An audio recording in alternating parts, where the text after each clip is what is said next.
suite. Mais d'abord, l'édito international sur Europe 1. Bonjour Vincent Hervouette. Bonjour Dimitri, bonjour à tous. On va dire donc Vincent, petite voix ce matin, non? Ça va? Non, ça va, j'ai couru dans l'escalier parce que le badge ne marchait plus. Quelle aventure. On est le 1er juillet. Bon, vous suivez vous aussi la campagne, mais pas celle des législatives en France, la campagne américaine, Vincent. Oui, alors aux candidats qui gémissent ce matin en France, comme d'ailleurs à ceux qui jubilent, on a envie de dire, regardez ce qui se passe aux États-Unis, ils font tout en plus grand, en plus fort et au plus tôt. Et sur CNN, Donald Trump a donc pris une revanche éclatante 4 ans après son humiliation. Il a montré Joe Biden tel qu'il le décrit depuis des années, un homme endormi, dépassé, pour ne pas dire hagard.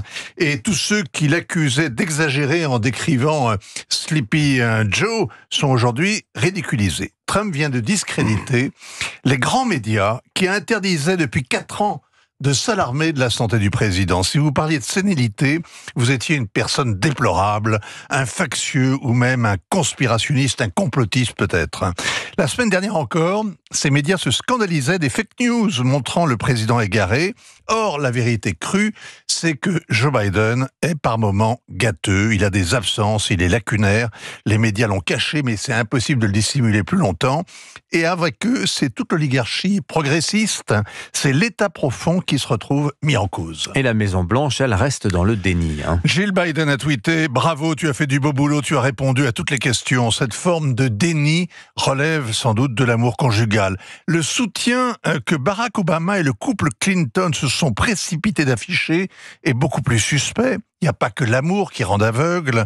L'idée que les anciens locataires de la Maison-Blanche continuent à régner dans la coulisse prend de la réalité, qu'ils tirent les ficelles avec leurs hommes qui forment le premier cercle, et cette idée qu'ils sont les présidents fantômes et Joe Biden une sorte de figurant, évidemment ça dérange. Alors le débat après le débat, Vincent, c'est sur la stratégie du Parti démocrate. Les ténors du Congrès pensent que changer de candidat 2 mois avant la convention déclencherait une foire d'empoigne. Ils croient impossible de convaincre Kamala Harris de céder la place, et Joe Biden aussi. Les grands journaux, au contraire, exigent désormais qu'il démissionne pour le bien du pays. Ils ont fait d'émouvantes oraisons funèbres tout le week-end, mais ils sont inflexibles. Le camp du bien garde la même véhémence, sans jamais s'interroger sur son aveuglement. On préférait qu'ils nous disent quand les premiers signes sont apparus et pourquoi ils se sont tous tus. Mais on connaît, il est vrai, la raison. Ils se sont tus pour ne pas donner raison à Donald Trump. Alors, il y a l'idéologie, Vincent, il y a aussi le respect humain, non? Alors, il y a des présidents au bout du rouleau, comme Mao. Il est mort, mais personne n'osait le lui dire. Solitude du tyran. Il y a le calvaire des autres morts-vivants, comme Brejnev, instrumentalisé par la famille, par l'entourage. Et on regarde Joe Biden sur CNN, et on songe à Abdelaziz Bouteflika.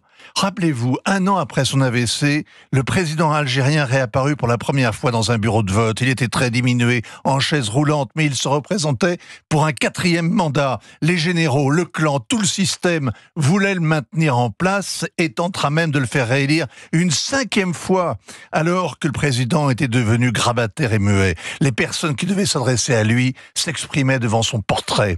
Le président qui n'est plus qu'un portrait officiel, au mieux une icône, en fait une illusion d'optique. C'est vrai en Algérie, ça l'est aussi en Amérique. Mais au moins à Alger, il y a eu des journaux pour défier la censure et dire le roi est nu.